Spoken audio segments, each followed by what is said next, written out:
और केएलडी जो है वो किल्डरकिंस कहलाता है। एक मिनट, हेलो, अभी हम क्लास ले रहे थे। हाँ बताओ। 1 घंटे बाद। ठीक।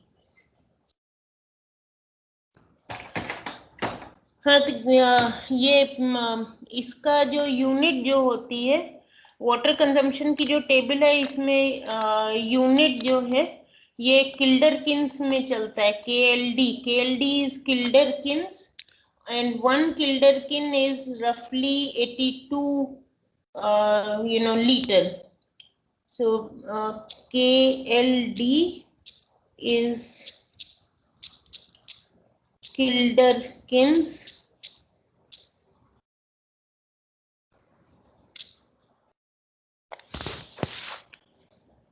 ओल्ड इसने अपने आप को चेंज कर लेता है, वो नहीं, ओल्ड नहीं, KLD, small KLD। KLD is kilderkins and 1 KLD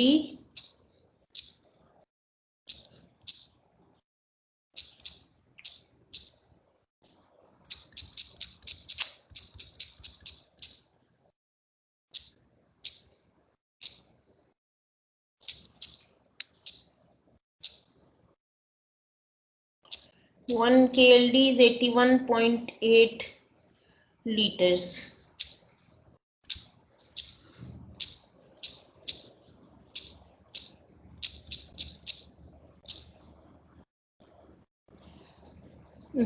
change कर लेते हैं 81.8।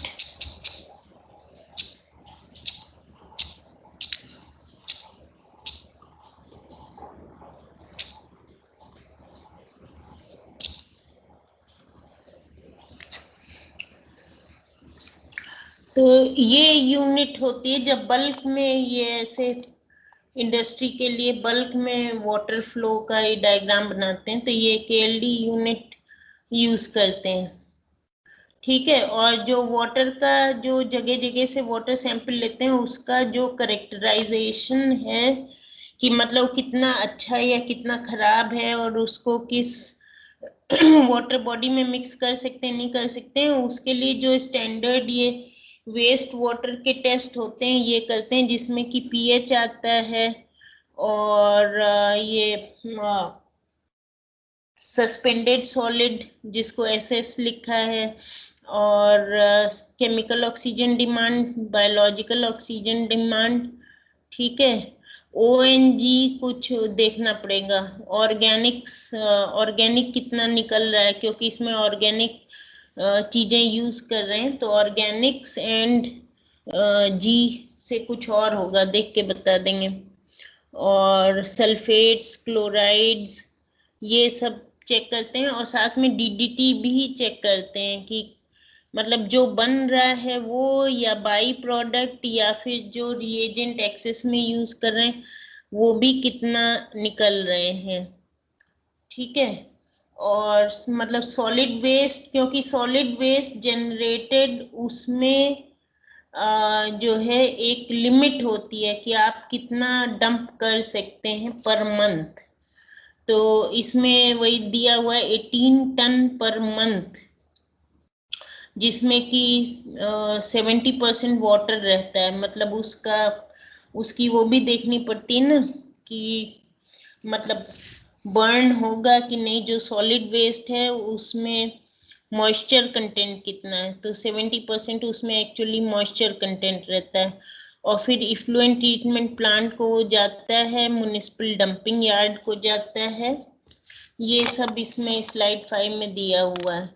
फिर गैसियस एमिशंस, ये सारी चीजें तो ये लोग वही उसमें ले लेते हैं ना, प्री ऑडिट एक्टिविटीज में जो डेटा मांगते हैं उसमें इस टाइप का डेटा इनको इस इंडस्ट्री से मिला, वही फिर डिस्कस करेंगे। गैसियस एमिशंस भी इन्होंने मांगे। गैसियस एमिशंस में इनको पता चला कि प्रोसेसेस से, डिफरेंट प्रोसेस से जो निकलता है उसमें कुछ बेंजीन के फ्यूम्स, क्लोरीन, HCl और DDT की डस्ट, ये सब जो है निकलता है गैसियस एमिशंस में।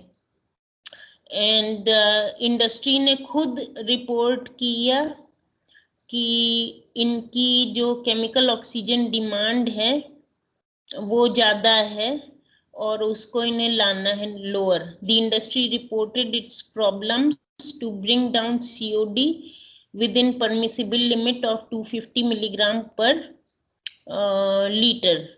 तो 250 ppm से एक्चुअली इनकी ज़्यादा COD आ रहा था, तो इनको कम करना है वेस्ट वाटर में। और जो है इफ्लुएंट ट्रीटमेंट प्लांट को डिस्पोज, उसमें जो स्लज जो डिस्पोज कर रहे हैं वो इंडस्ट्री ने खुद एडमिट किया कि उसमें भी कुछ प्रॉब्लम है जो एक्चुअली इनको रेक्टिफाई करनी है। ठीक है, फिर ऑडिट टीम 7 मेंबर्स की बनाई गई। It included a senior environmental engineer, 2 specialists on pesticide industry, 1 scientist, 1 engineer, 2 members for water sampling, 2 members for emission sampling। ठीक है, सो टू एमिशन सैम्पलिंग वाले, 2 वाटर सैम्पलिंग वाले और 1 पेस्टिसाइड का साइंटिस्ट, 1 इंजीनियर, 6 हो गए, और 1 सीनियर एनवायरमेंटल इंजीनियर, 7 हो गए ना। तो ये 7 मेंबर्स की टीम इन्होंने बनाई इनका ऑडिट करने के लिए। फिर इन्होंने रिसोर्सेज चेक कर लिए कि दिल्ली में जो है एनालिसिस करेंगे सैंपल्स की, और वहाँ पे जो है वो हैं, और मॉनिटरिंग किट्स और एयर क्वालिटी वगैरह चेक करने के लिए हैंडी सैम्पलर वगैरह। एयर क्वालिटी तो ऐसे ही चेक हो जाती है तुरंत। ये सब इंस्ट्रूमेंट्स इन लोगों ने गैदर कर लिए, और उसके बाद फिर जो है विजिट प्रोग्राम बनाया कि 3 डे विजिट होगी इंडस्ट्री को, और उनको इन्फॉर्म कर दिया, उनकी कंसेंट से जो है डेट वगैरह सेट कर लिया।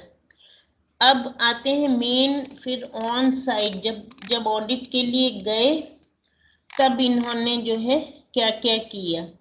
तब जो मेन जो करते हैं ऑन साइट एक्टिविटीज में, उसमें मटेरियल बैलेंस शीट और वाटर बैलेंस शीट, सबसे पहले तो ये 2 मेन चीजें होती हैं।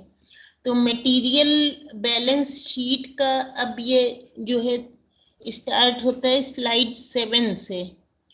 तो इसमें केमिकल प्रोसेसेस जो हो रहे हैं, और इसमें यहाँ पे ये तुमको देखना पड़ेगा क्योंकि ये टाइपिंग में जो है जिस टाइप की ये रिपोर्ट है उसमें ये साइंटिफिक टाइपिंग नहीं है। तो जैसे सबस्क्रिप्ट में बेंजीन लिखते हैं तो C6H6 सबस्क्रिप्ट में लिखते हैं, उस तरीके से नहीं लिखा हुआ है। या Cl2 क्लोरीन लिखेंगे तो 2 सबस्क्रिप्ट में लिखेंगे, तो वैसे नहीं लिखा हुआ है, लेकिन ये दिया हुआ है C6H6 प्लस Cl2 C6H5Cl, मतलब मोनोक्लोरोबेंजीन हो गया, प्लस HCl यहाँ पे निकल रहा है एक रिएक्शन। फिर दूसरा रिएक्शन जो है C2H5OH इथेनॉल, और क्लोरीन की स्टोइकियोमेट्री दी हुई है। जो अल्कोहल जो यूज करते हैं ना, जो बताया था उसमें अल्कोहल यूज करते हैं, बेंजीन यूज करते हैं, तो बेंजीन फर्स्ट स्टेप में हो गया। क्लोरीन यूज करते हैं, बेंजीन और क्लोरीन का रिएक्शन कराया, मोनोक्लोरोबेंजीन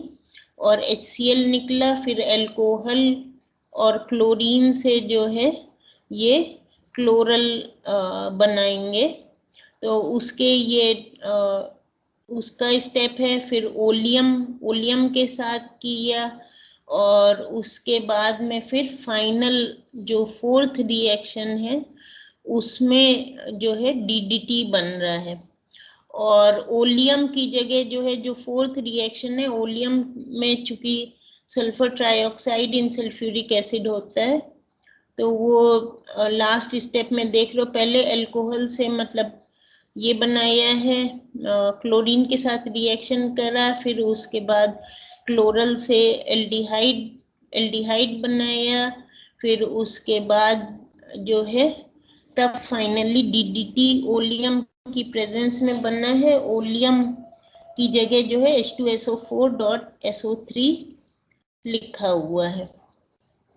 तो ये रिएक्शंस हैं, उसी को फिर डिस्क्राइब किया है कि process flow chart incorporating various unit operations along with inputs of raw material and water and outputs of products, byproducts, wastewater, gaseous emissions, solid waste and intermediates are shown in figure 4.1.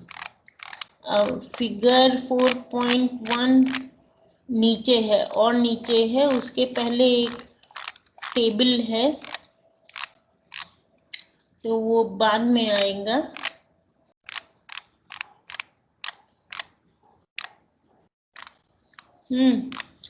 तो ये हो गया, तो ये reactions हो गए, और reactions में इनका जो है ये अब ऐसे नहीं बता पाएंगे, ये सबका मॉलिक्यूलर वेट वगैरह कैलकुलेट करोगे तो ये जो नीचे दिया है ये स्टोइकियोमेट्री दिया है। अब जैसे HCl के से तुम आइडिया लगा सकते हो, HCl इज 36.5, 35.5 + 1, तो HCl के नीचे 36.5 लिखा है। ये क्योंकि ये ग्राम्स में मतलब स्टोइकियोमेट्रिक रेशो एक्चुअली निकाला है कि किसके साथ में कितना क्या यूज कर रहे हैं, और उससे निकालेंगे कि कितना इनको चाहिए और एक्चुअल में ये कितना एक्सेस में यूज कर रहे हैं। तो अब बजाय वो रिएक्शंस के नीचे जो लिखा है, बजाय वही सेम चीज फिर नीचे जो है सेम स्टोइकियोमेट्री नीचे ये टेबल में दिए, तो सीधे टेबल 4.1 देखो, स्लाइड 7 में ही नीचे टेबल 4.1 दिया है, raw material requirement stoichiometric versus actual. तो जो ऊपर जो रिएक्शंस में जो है जो निकाला है वो रिएक्शंस के अकॉर्डिंग तो एक्चुअल हुआ, और स्टोइकियोमेट्रिक जो ऊपर रिएक्शंस में जो है वो स्टोइकियोमेट्रिक रिक्वायरमेंट हुआ, और उससे और एक्चुअल जो लिखा है वो उससे कहीं ज्यादा एक्चुअल में यूज कर रहे हैं। तो परसेंटेज एक्स्ट्रा कंजम्पशन, फिर परसेंटेज में कि कितने % एक्स्ट्रा यूज कर रहे हैं। जैसे 440 का डबल करोगे तो 880 हो गया, तो डबल तो नहीं लेकिन 77% ये एक्स्ट्रा यूज कर रहे हैं। बेंजीन 440.7 किलोग्राम के बजाय ये यूज कर रहे हैं 780.7 किलोग्राम, तो 77.1% एक्स्ट्रा यूज कर रहे हैं। ऐसे ही क्लोरीन 1200.2 किलोग्राम आता है स्टोइकियोमेट्रिक रेशो के अकॉर्डिंग, रिक्वायरमेंट के अकॉर्डिंग, लेकिन ये 1200 के बजाय 1773.2 यूज कर रहे हैं, विच इज 47.7% एक्स्ट्रा कंजम्पशन। ऐसे ही अल्कोहल भी 259.9 के बजाय 409 यूज कर रहे हैं, मतलब 57.4% एक्सेस यूज कर रहे हैं। और ओलियम का तो स्टोइकियोमेट्रिक रेशो है नहीं, वो तो जैसे ओलियम की प्रेजेंस में करते हैं तो उसका कोई रिएक्शन में तो है नहीं, तो वो उसका स्टोइकियोमेट्रिक रेशो नहीं निकाल सकते, लेकिन एक्चुअली जो ओलियम ये यूज कर रहे हैं वो 1580.58 किलोग्राम यूज कर रहे हैं।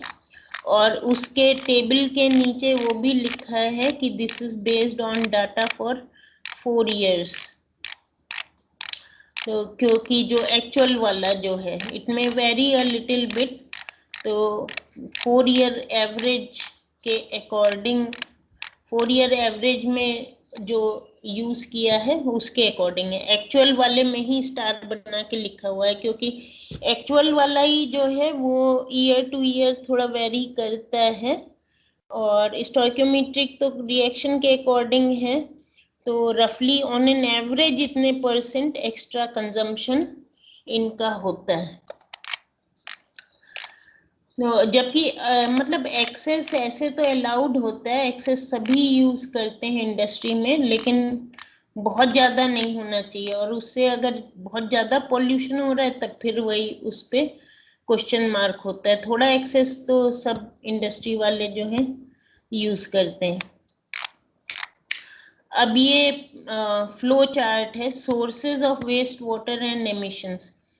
इसमें ये मास बैलेंस का नहीं है, क्योंकि मास बैलेंस वाले में तो एक्चुअल अमाउंट्स दिए होते हैं। ये जस्ट सोर्सेज दिए हैं कि कहाँ से वेस्ट वाटर और कहाँ कहाँ से एमिशंस जो हैं वो निकल रहे हैं।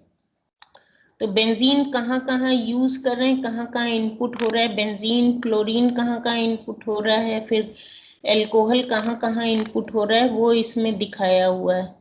तो बेंजीन, एक तो बेंजीन स्क्रबर में जा रहा है, फिर जहां उसका क्लोरीनेशन करके फर्स्ट स्टेप में मोनोक्लोरोबेंजीन बना रहे हैं वहां पे जा रहा है।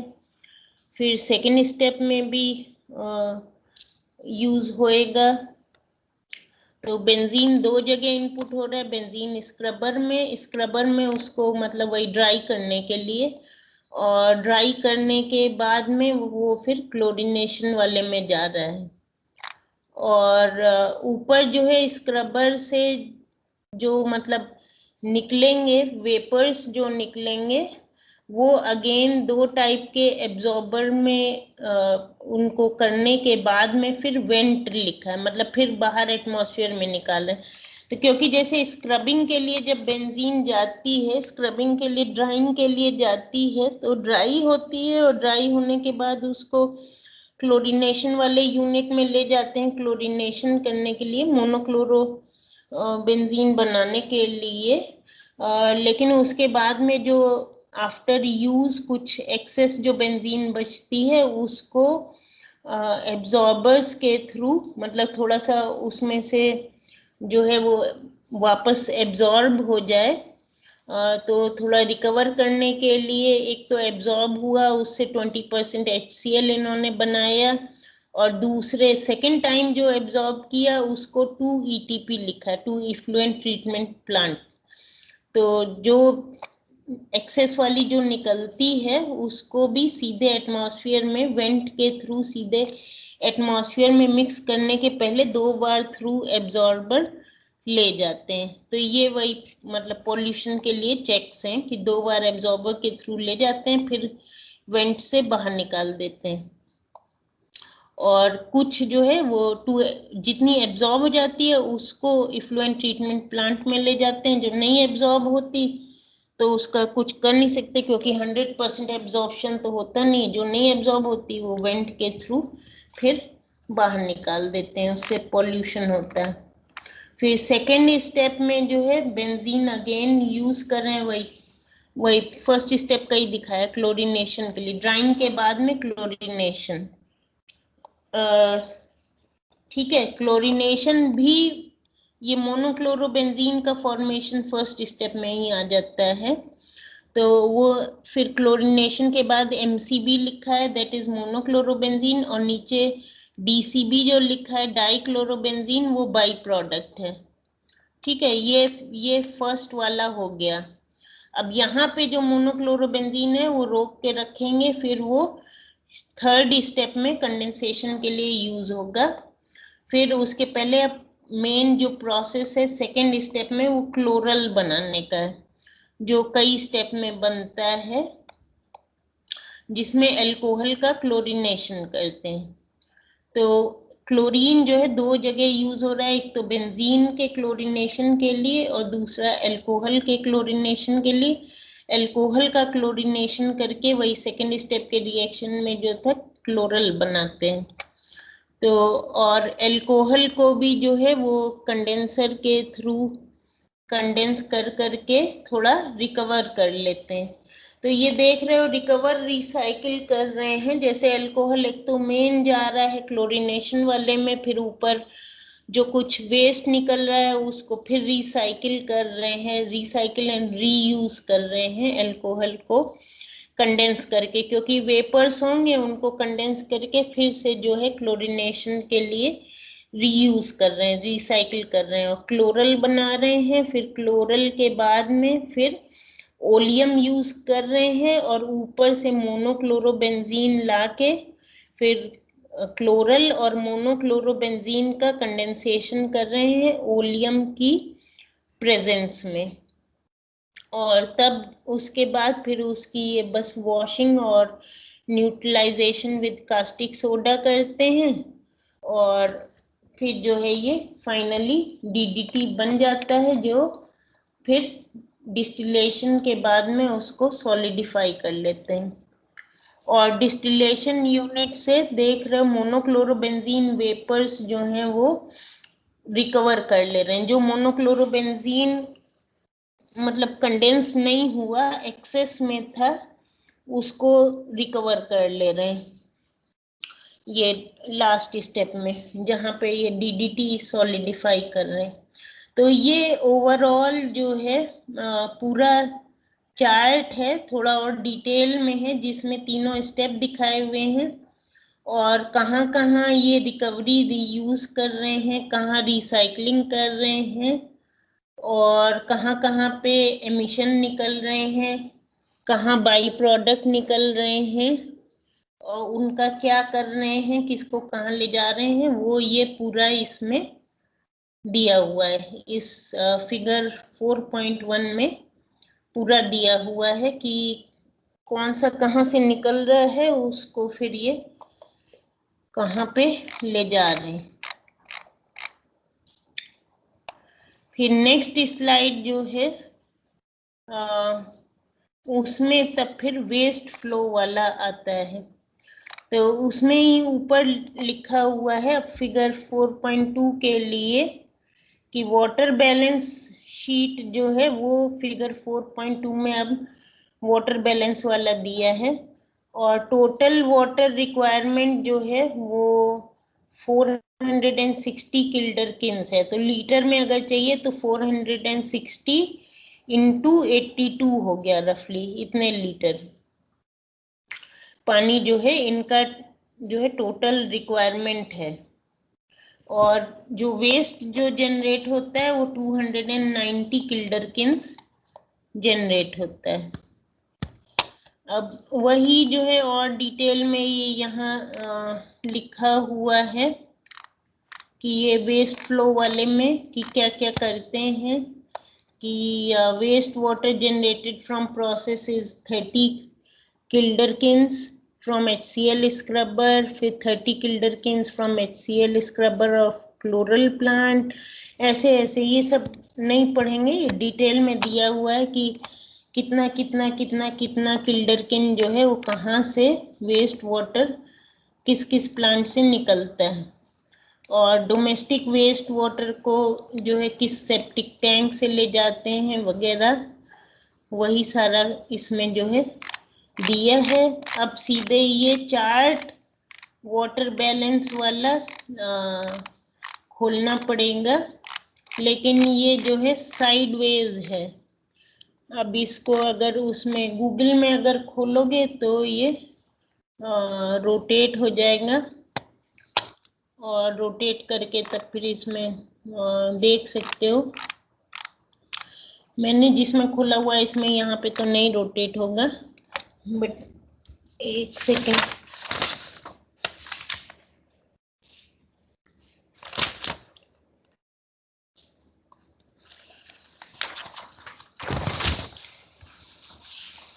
सोर्सेज वाला हो गया, इसके बाद में फिर हाँ ये वेस्ट वाटर वाला जो है इसमें ऊपर वही दिया है रॉ वाटर 460 किल्डरकिन्स और फिर ये जो है 5 जगह बेसिकली यूज हो रहा है, बॉयलर में, कूलिंग वाटर में, प्रोसेस में, सैनिटरी में और अदर सर्विसेज में। तो 460 का इन्होंने जो है डिवीजन दिया हुआ है, 125 बॉयलर में, 25 कूलिंग में और प्रोसेसेस में 260 और फ्लोर की वॉशिंग में 10 सब किल्डरकिन्स में है, सैनिटरी में 30, और अदर सर्विसेज में 10। और उसके बाद फिर जो है ये blow down operation, blow down boiler blow down operation बताया था कि ब्लो डाउन में मतलब जो डेली उसमें जो फ्रेश वाटर जो डालते हैं वो 10 किल्डरकिंस है, क्योंकि जिससे कि उसमें सॉलिड वगैरह जो है ना इकट्ठा हो, उसके लिए डेली जो है थोड़ा सा फ्रेश वाटर बॉयलर में डालना पड़ता है। डेली फ्रेश वाटर जो है पूरा पूरा तो चेंज कर नहीं सकते डेली पूरे बॉयलर का, तो डेली 10 किल्डरकिंस फ्रेश वाटर जो है वो बॉयलर में डालते हैं, उसका सॉल्ट कंसंट्रेशन कम रखने के लिए। फिर कूलिंग वाटर में से ब्लीड ऑफ जो है वो 0 है, मतलब कि उसमें से लीकेज जो है वो 0 है। और प्रोसेस यूज में प्रोसेसेस से जो वेस्ट वाटर जो निकलता है वो अलग अलग सेक्शन का अलग अलग दिया हुआ है कि मोनोक्लोरोबेंजीन वाले सेक्शन से 30, क्लोरल वाले से 30, न्यूट्रलाइजेशन एंड वॉशिंग वाले से 140 किल्डरकिन, क्योंकि वहाँ पे वॉशिंग करते हैं। स्पेंट एसिड से 40 किल्डरकिन, फ्लोर की वॉशिंग में तो जो 10 किल्डरकिन यूज करते हैं, फ्लोर वॉश कर लिया फिर वो पूरा का पूरा जो है वेस्ट हो गया। ये सब जो है ईटीपी में जाता है, ईटीपी मतलब इफ्लुएंट ट्रीटमेंट प्लांट में जाता है।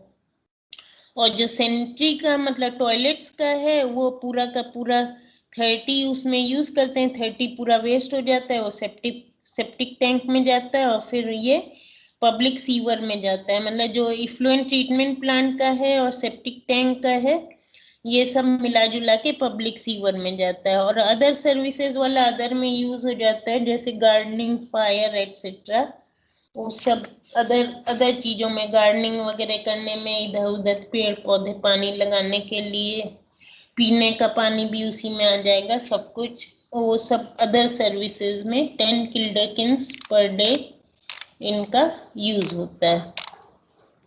ठीक है, ये जस्ट तुम लोगों को इसमें कुछ भी याद नहीं करना है, कुछ नहीं है, ये केवल तुम लोगों को आइडिया देने के लिए है कि किस तरीके से ऑडिट होता है, उसमें किस टाइप की ये बैलेंस शीट वगैरह बनाई जाती हैं और फिर कैसे उनको स्टडी करते हैं और उनके बेसिस पे फिर कैसे क्या रिकमेंडेशन देते हैं। अब इसके बाद नेक्स्ट में जो आता है वो वेस्ट वाटर डिस्चार्ज करेक्टराइजेशन वाला है। ये इसमें डिटेल में नहीं बताएंगे क्योंकि ये बहुत ज़्यादा इन्वॉल्व है।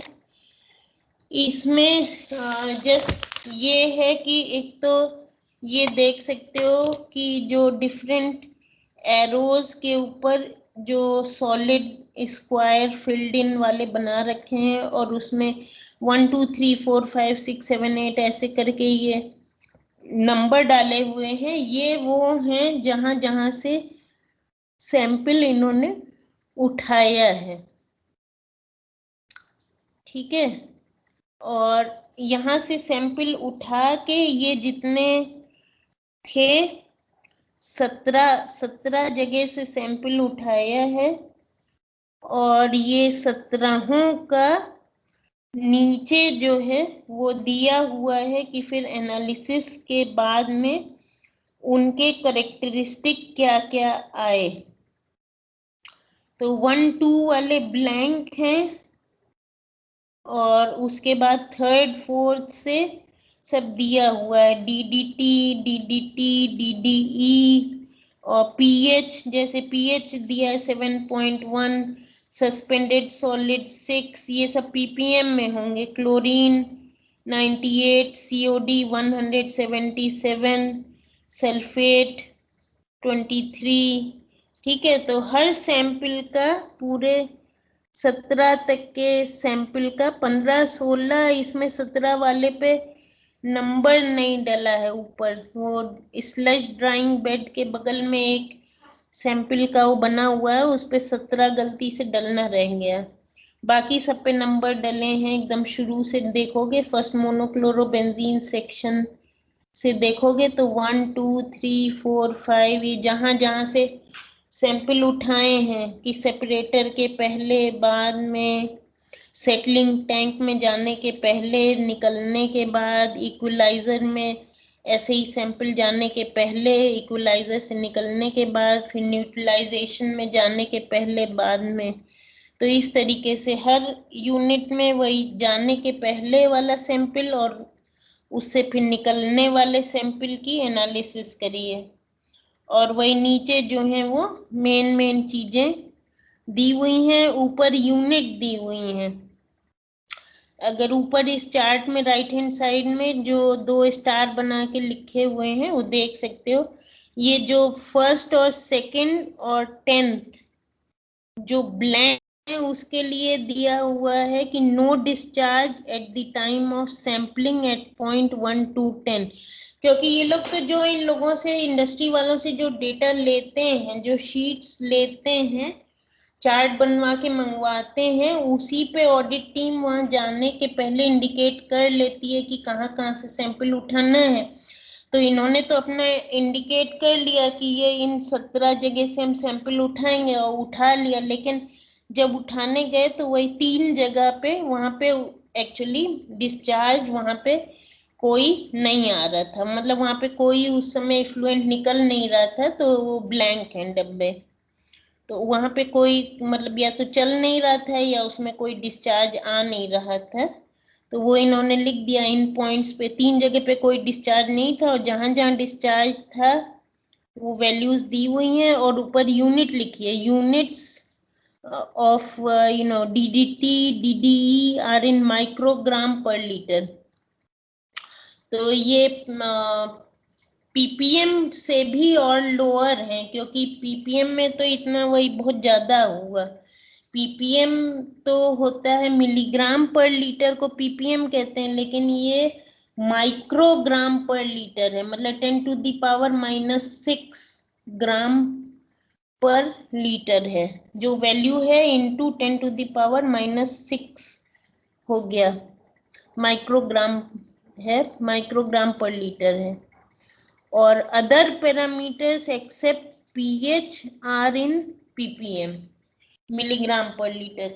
पीएच तो पीपीएम में होता नहीं है, तो पीएच तो 7.1 लिखा है, मतलब 7.1 पीएच है।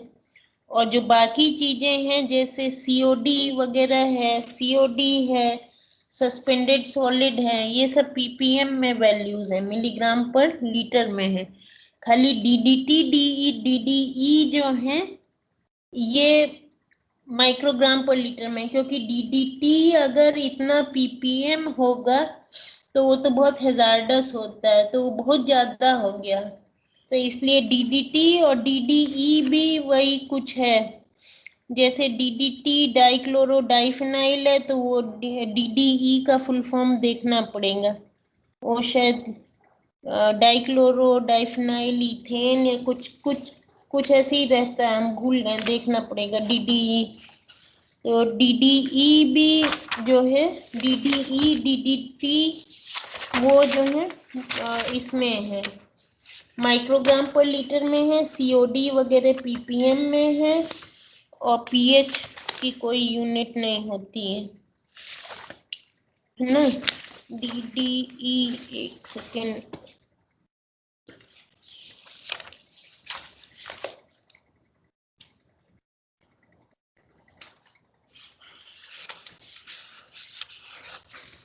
इसी में पढ़ोगे तो मिल जाएगा। डीडीई इनका एक वही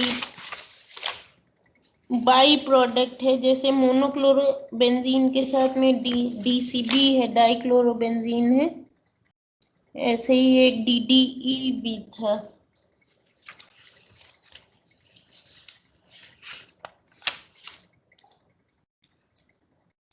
बाई प्रोडक्ट है, अभी मुझे दिखा नहीं, दिखेगा तब हम वही चेक करके भेज देंगे, या इसमें आगे आएगा। अभी मुझे याद नहीं है, मुझे फिर से देखना पड़ेगा। एक कुछ इनका बनता है डीडीई,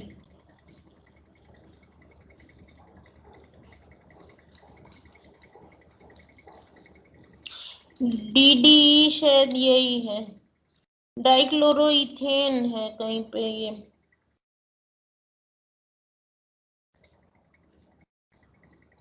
आई थिंक वही होगा, डाइफिनाइल डाइक्लोरोइथेन।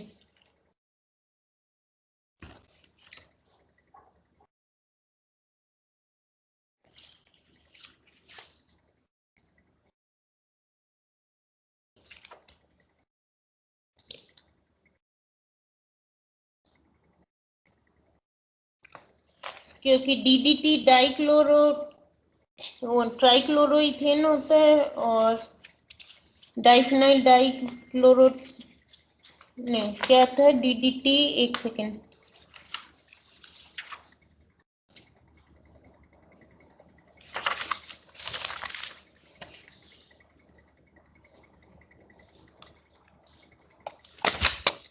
एक second, let us see, 1 minute.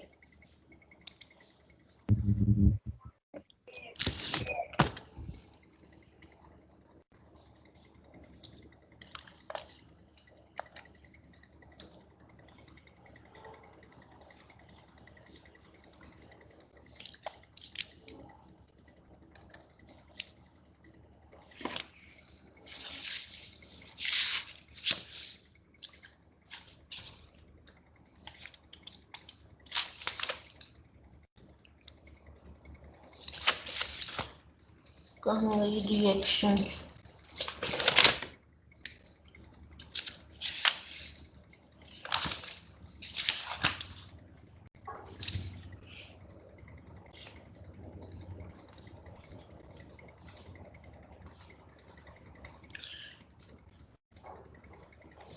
Die di diphenyl dichloro dichloro diphenyl trichloroethane, ये तो DDT हो गया, और डाइक्लोरो डाइफिनाइल इथेन।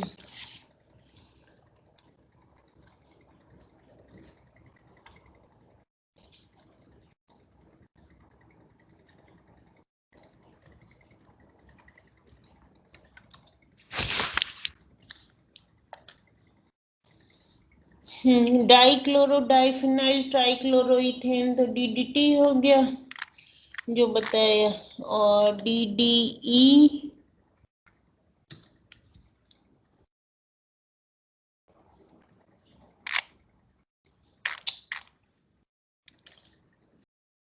DDE से तो ऐसे कुछ और होता है। DDT मैन्युफैक्चर का वो है by product.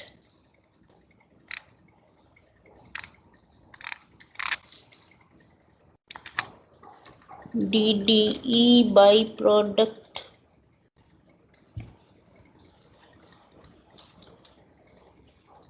Of DDT।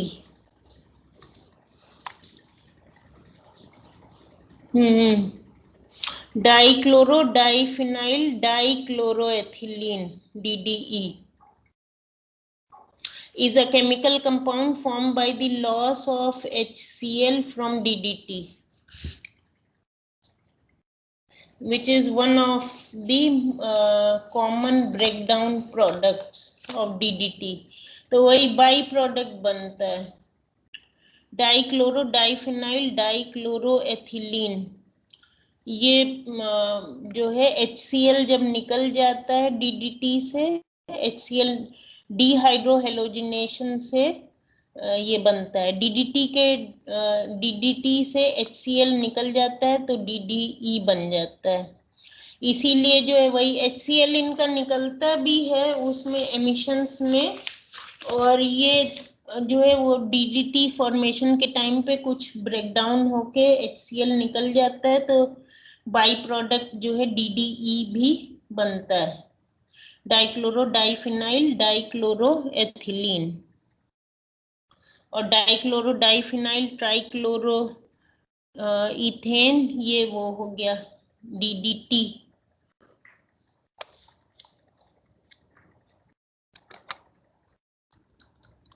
DDE is a common byproduct of DDT formed by dehydrohalogenation of DDT.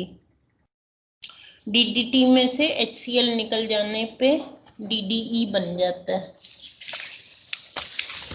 ठीक है, तो ये इस तरीके से ये तुम्हारी वेस्ट वाटर डिस्चार्ज करेक्टराइजेशन की एक शीट है। ये ऑन साइट उसमें हुआ। फिर उसके बाद पूरी टेबल दी है process emissions, table 4.3 process emissions type source and control equipment. ठीक है, नेक्स्ट स्लाइड में, स्लाइड 12 में फिर ये ब्यौरा पूरा बनाया गया कि मोनोक्लोरोबेंजीन सेक्शन से जो है क्या निकलता है, बेंजीन वेपर निकलती है, क्लोरीन गैस, HCl गैस, और ये लोग क्या क्या करते हैं वो इन्होंने यहाँ पे टेबल में लिखा है। वही स्क्रबर यूज करते हैं, बेंजीन स्क्रबर यूज करते हैं, वाटर एब्जॉर्बर यूज करते हैं, टेल गैस एब्जॉर्बर, ये सब जो दिया हुआ है। और फिर रिमार्क ऑडिट वालों ने लिखा है no provision in chimney for monitoring emissions to be monitored and suitable chimney height to be provided। वही मतलब बेटर चिमनी चाहिए।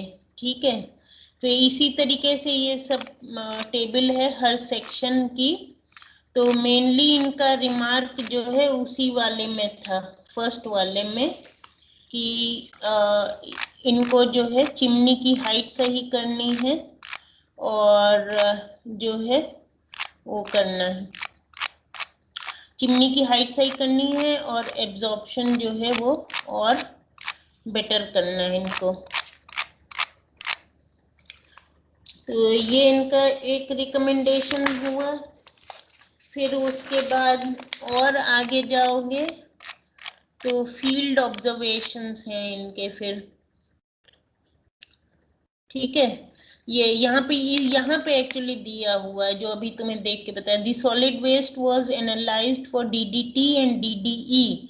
यहाँ पे एक्चुअली नाम भी दिया था, डाइक्लोरोडाइफिनाइल एथिलीन। और अगर उसमें देखोगे डाइक्लोरोडाइफिनाइल डाइक्लोरोएथिलीन दिया होगा, उसमें नेट पे देखोगे। Breakdown product of DDT formed by dehydro halogenation, HCl remove हो जाता है तब ये बन जाता है। और फील्ड ऑब्जर्वेशंस में इन्होंने लिखा है कि dichlorobenzene is also formed along with monochlorobenzene और रिकवर करते हैं उसको, बाई प्रोडक्ट की तरह ये लोग सेल करते हैं, डिओड्रेंट बनाने वालों को सेल कर देते हैं। तो ये इस टाइप से रहता है कि जैसे इनको तो अपने आगे बनाने के लिए, DDT बनाने के लिए खाली मोनोक्लोरोबेंजीन चाहिए, और डाइक्लोरोबेंजीन जो उसी में बन जाता है उसको ये जो है ये परफ्यूम या और डिओड्रेंट बनाने वालों को सेल कर देते हैं। ठीक है, और फिर इन्होंने दिया ये सब साइड रिएक्शन से कुछ वेस्टेज होता है, और सल्फ्यूरिक एसिड को यूज करते हैं कैटलिस्ट की तरह, और मॉइस्चर एब्जॉर्ब करने के लिए यूज करते हैं। और ये मेजर पॉल्यूटेंट है वेस्ट वाटर में, स्पेंट सल्फ्यूरिक एसिड, जो इनसे पूरी तरीके से रिकवर नहीं हो पाता है। तो वही इन्होंने ये ऑब्जर्वेशन में दिया है कि इट नीड्स मॉडिफिकेशन, इसको सल्फ्यूरिक एसिड जो है ज़्यादा वेस्ट हो रहा है, उसको और ज़्यादा रिकवर करने की ज़रूरत है। फिर ड्रेनेज दिया है कि पुअर है इनका, और स्टॉर्म वाटर ड्रेनेज सिस्टम नहीं है इनके पास। मतलब स्टॉर्म वाटर ड्रेनेज का मतलब वही, उसके लिए बारिश के पानी के निकलने के लिए प्रॉपर ड्रेन्स नहीं है और लॉगिंग हो जाती है। तो ये वही लिखा है, स्टॉर्म वाटर मतलब रेन वाटर वाला होता है, तो इसलिए लिखा है handling of waste water during rains is very difficult, क्योंकि स्टॉर्म वाटर वही जब बारिश होती है जोर से तो स्टॉर्म वाटर जो है फिर वो बहुत ज़्यादा हो जाता है और ड्रेनेज अप्रोप्रिएट नहीं है, तो उस समय वेस्ट वाटर इतना ज़्यादा निकलता है कि हैंडल नहीं हो पाता है।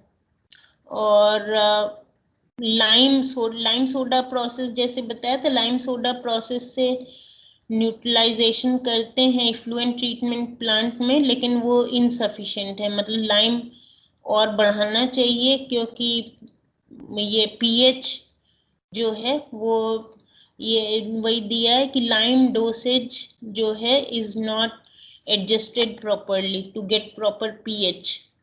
तो पीएच जो है एडजस्ट करने के लिए लाइम थोड़ा और यूज करना पड़ेगा न्यूट्रलाइजेशन टैंक में, नहीं तो फिर जो है वो वैसा एसिडिक पानी निकल रहा है।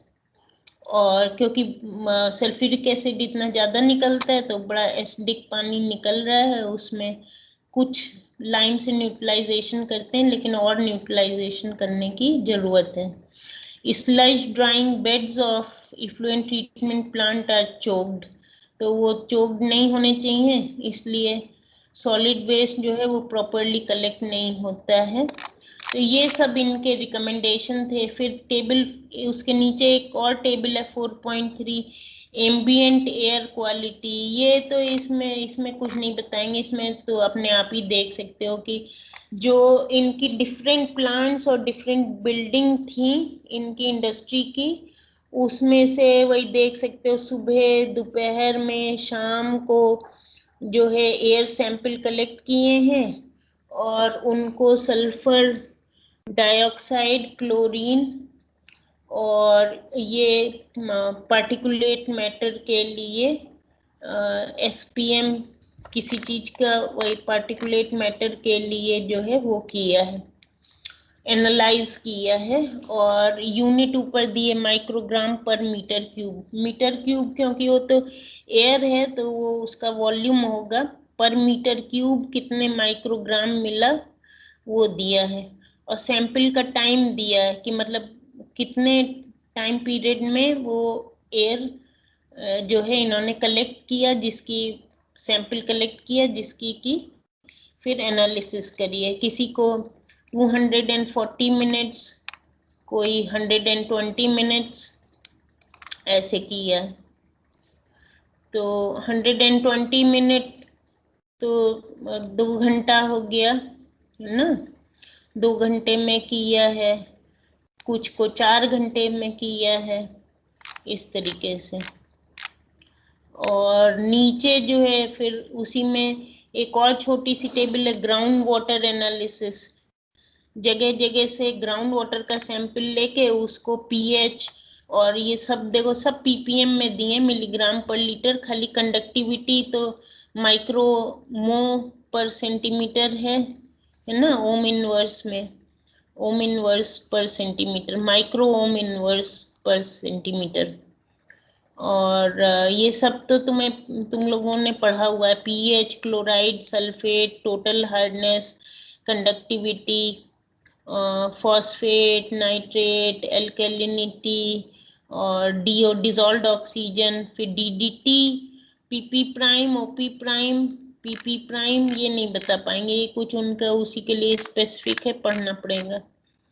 डीडीटी के डिफरेंट टाइप के वही सैंपल जो है लिए हैं, प्री प्रोसेस, पोस्ट प्रोसेस या कुछ होगा, समथिंग लाइक दैट, उसके अकॉर्डिंग। अच्छा नहीं, पीपी प्राइम डीडीई को दिया है, डीडीई को पीपी प्राइम लिखा है, ये नेक्स्ट उसमें दिया हुआ है, फील्ड ऑब्जर्वेशन जहाँ पे दिया है उसके ऊपर लिखा हुआ है। पीपी प्राइम का मतलब डीडीई है और एक डीडीटी के लिए होगा। तो DDT PP prime, DDT OP prime, DDE PP prime. नहीं, पीपी तो डीडीटी डीडीई तो दिया है, पीपी प्राइम कुछ और है, कुछ पर्टिकुलर उसके लिए होगा, कुछ कि कहाँ से उठाया है सैंपल। फिर जो है ये सब इन्होंने किया है। आगे वाले वही ambient air quality, ground water analysis के बाद वाला ये अपने आप पढ़ लेना, वही सा हाउस कीपिंग की पुअर है। और HCl का दिया है कि स्क्रबर स्क्रब करते हैं, फिर इफ्लुएंट ट्रीटमेंट प्लांट में ले जाते हैं वगैरह।